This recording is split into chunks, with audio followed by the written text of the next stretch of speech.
How exciting is the end of the 2025 tennis season? So many great matches at the Paris Masters. I'm going to discuss them later in this video. We have the ATP Finals coming up. We still don't know who's going to finish the year ranked number 1 in the world, and there's one spot left for the ATP Finals. We also have some great tournaments next week. For example, Athens. That's Novak Djokovic's tournament, and he's going to participate in it. But also on the WTA Tour, so many great matches. There has been so many tournaments in Asia after the US Open and some fantastic matches. One in particular that I'm going to talk about today. But also the WTA Finals are underway. And this to me is one of the best WTA Finals in a very long time. The groups are absolutely stacked. There is a group with absolute ball blasters. The Steffi Graf group features Sabalenka, Goff, Paolini, and Pegula. And the Serena Williams group features power hitters like Serena Williams, Anisimova, Keys, Rybakina, and Iga Swiatek. It's going to be hard to say who's going to make it out of these groups. For sure, these matches are going to be very entertaining. Now, once Davis Cup is done, which will happen after the ATP Finals, we get the ATP Next-Gen Finals. And last year, Fonseca won, and that's a tournament that I watch. It's very interesting, a different scoring format that I'm not a big fan of. They play sets up to 4. But you know what we don't have in the world of tennis? Well, it's the WTA Next-Gen Finals. I wonder why that is. Because if you made a tournament with players that are younger than 21, that's the requirement to play in the Next-Gen Finals on the ATP. On the WTA, that tournament would certainly feature some great tennis. Now, these are the players that are ranked the highest on the WTA Tour who are younger than 21. So, of course, we have Mira Andreeva, Linda Noskova, Victoria Mboko, Alexandra Eala, Eva Jovic, Maya Joint, and Teresa Valentova. That's 7 players, and you can put one player in there to make it 8, and that's Sarah Balek. So these players are of a very high caliber, very capable of doing big things on the WTA Tour. Mira Andreeva, very close to making the WTA Finals. She missed it because she couldn't get into the Tokyo tournament due to a visa problem. And she's still at the WTA Finals as an alternate, but she's also playing the doubles. Victoria Mboko won the Canada Masters in a spectacular fashion. And Alexandra Eala came on the scene by making the semifinals in Miami, beating 3 Grand Slam champions consecutively before losing a tight 3-set match to Pegula in the semifinals. So today, I watched one of the most entertaining matches that I've seen in a while on the WTA, which was a second-round clash between Eala and Mboko. And both players were on fire. And both of them had some up and downs this season, no doubt about it. Mboko had a hard time winning matches after taking that WTA 1000 title. She lost 4 in a row. But then in Tokyo, she won a couple of matches, beating Andreescu and Ivalis before losing to Rybakina in a tight 2-setter. One set went to a tiebreak.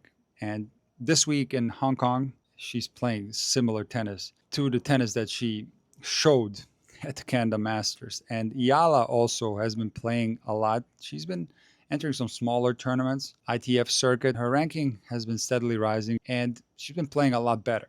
Now, this match started with Eala playing. The match started with Eala having the upper hand, being a little bit more steady in the baseline exchanges and playing very aggressive tennis. She takes that first at 6-3.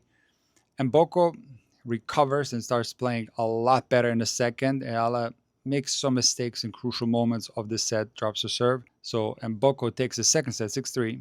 And in the third, Eala is back on top, playing exceptionally well, up 4-1 with 1 break. And out of nowhere, Mboko turned it on and started hitting extremely aggressive and didn't give Eala much of a chance and won 5 consecutive games, hitting the ball very hard from the back of the court, hitting a tremendous amount of winners. It's nice to see that both of these young players are improving, but there's more than that. I think both of them displayed exceptional sportsmanship, something that you don't always see on the WTA Tour. And yes, they are friends off the court, but still, the embrace at the net after the match point very friendly. And Eala, before leaving, she stopped at the Mboko bench and they embraced one more time. It was really nice to see.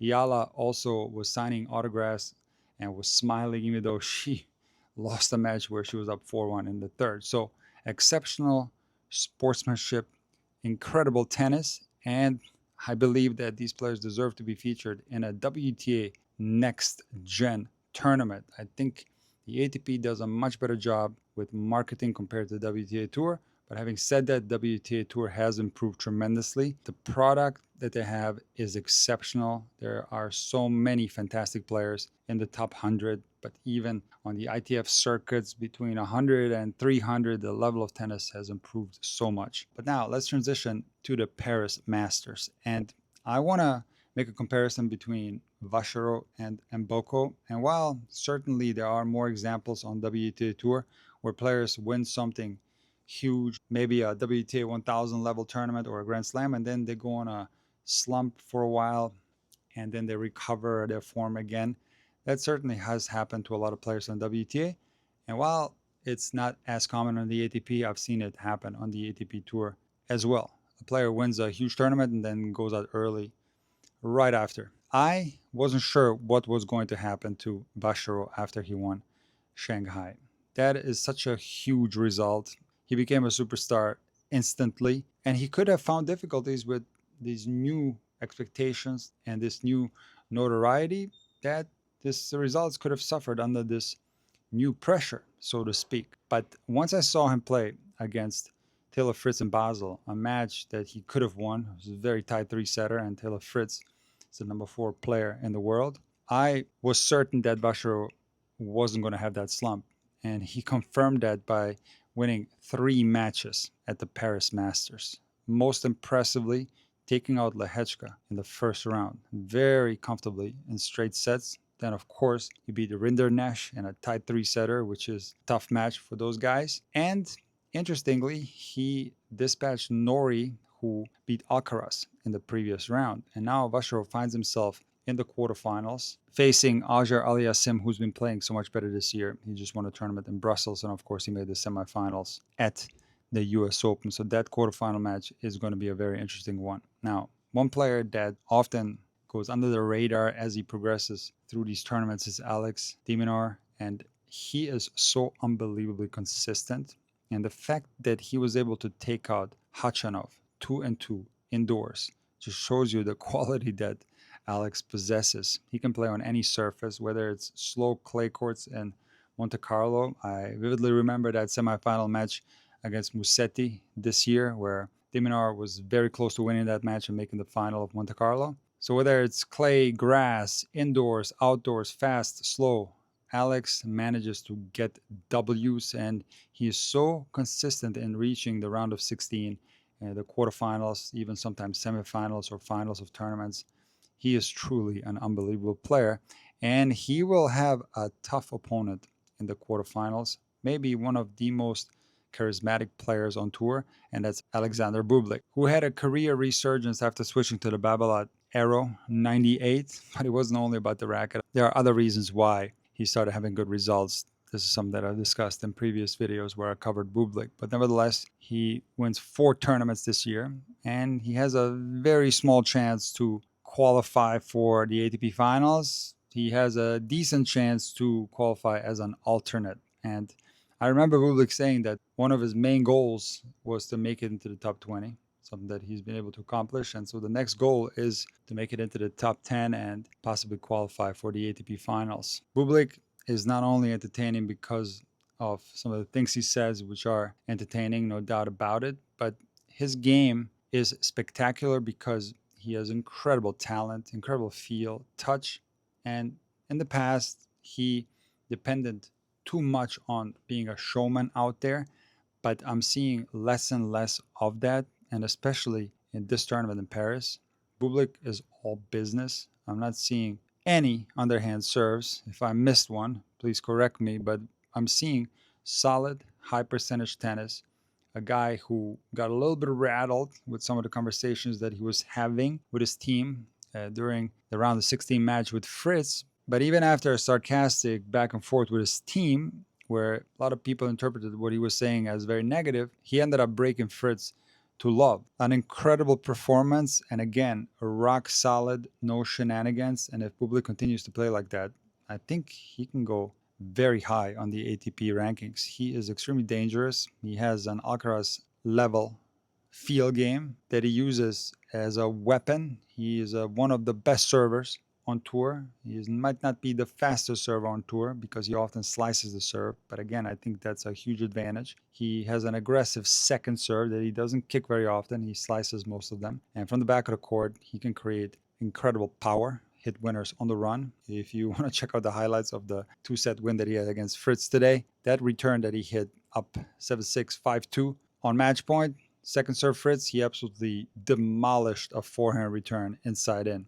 So he can do it all. Play with a tremendous amount of feel, hit the ball very soft, but also hit it unbelievably fast. And if he continues playing with this focus on winning and playing high percentage tennis without any shenanigans, he has a chance to win this whole tournament. Now, will he do that? Well, it's going to depend on Jannik Sinner, because similar to some of the matches in Vienna, especially the final, Sinner doesn't look 100% fit to me in between the points, especially in today's win against Cerundolo. In that first set, Sinner broke Cerundolo, ended up losing his service game in a very uncharacteristic fashion with a lot of unforced errors, and breaks Cerundolo again, loses his serve again. He ends up winning that first set in the tiebreak, and throughout this first set, again, he was limping in between the points. He was touching his leg.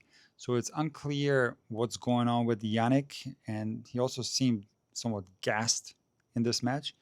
But I learned this year by watching Jannik Sinner not to put too much value on that, because even though he looked absolutely gassed in that first set, he won the second set 6-1. And Cerundolo did not play a good second set, but still, Jannik raised his game quite a bit. So this could be a situation where Jannik does have some physical problems, but is able to recover in a single match, something that Novak Djokovic has done many, many times. So that is the only question mark regarding Jannik Sinner, whether he's going to win this tournament or not.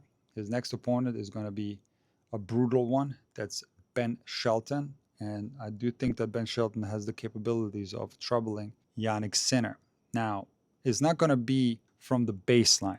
I think Ben's biggest chance to upset Sinner is to play a high-risk style, similar to Dimitrov at Wimbledon, where Grigor didn't let Jannik play. He completely destroyed his rhythm and was serving so hard that he got injured and was out for a while. So Ben Shelton needs to raise the risk level on his serve and possibly drop his first serve percentage, go a little bit closer to the lines, absolutely utilize that lefty slice in an aggressive way, and not focus so much on coming to the net. And let me tell you why. Because when I see players coming to the net against Jannik Sinner, I see players struggling a lot. Because Jannik Sinner is the best returner on the ATP Tour, but I also think that Jannik Sinner is the best passer on the ATP Tour. He can hit just straight laser beam passing shots, no doubt about it, but he can also rifle balls right at opponents' feet.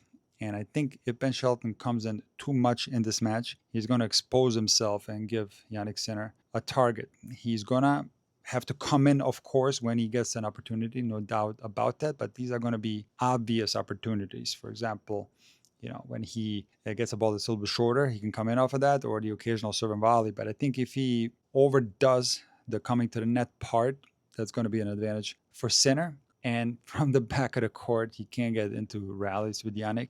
He's going to have to blast and play a high-risk style that might not pay off if he's missing too much, sure. But if he catches a good day, maybe Jannik catches a bad day, I do believe that the upset is possible. Will it happen tomorrow? I don't think so, because I don't think that Ben Shelton's going to come out with these tactics. Unfortunately, I think he's going to get in too many baseline exchanges. He is not going to serve as aggressive as he can. He's going to mix it up too much. He's going to give Jannik the opportunity to get into the Ben Shelton service game. And I do expect Jannik to win this match in straight sets. Now, there's one more quarterfinal tomorrow that's also very exciting, and that's Medvedev against Zverev. Both guys playing well, and both guys have had a rough 2025 season. Now, in Zverev's case, the numbers at the end of the season actually look a lot better than everybody thought they would look like. He actually collected more than 50 wins on the ATP Tour and is clearly, based on ranking points, the number 3 player in the world. I wouldn't call him the number 3 player in the world. That's Novak Djokovic still. But he is, despite being far away from his best, still clearly ranked in the top 5, and he's recovered his form very recently, making the Vienna final, playing a great match against Sinner, and now he's back in the quarters at Paris with a good chance to beat Daniil Medvedev. But the thing is, if you remember the TV show Breakpoint on Netflix, there was a segment in there that dealt with Zverev facing Medvedev in Monte Carlo, and I don't know the history between these two guys, but I do think that this is a matchup that Zverev does not like. So I think the advantage is for Medvedev in this one, but I just got a gut feeling that Zverev is very hungry to recover his form, and I do see him beating Medvedev in this one and making the semifinals and potentially playing Jannik Sinner again. Guys, if you haven't yet subscribed to Intuitive Tennis, hit that like button. If you want to support Intuitive Tennis, you can sign up for Intuitive Tennis Premium. Click the link in the pinned comment. This is a membership site that gives you a lot of benefits. For example, you get discounts on my private coaching. There's a private WhatsApp group. There are courses in this membership. There are thousands of videos designed to help you get better at the game of tennis. If you have any questions, leave a comment below and I'll get back to you. I'll see you guys in the next one.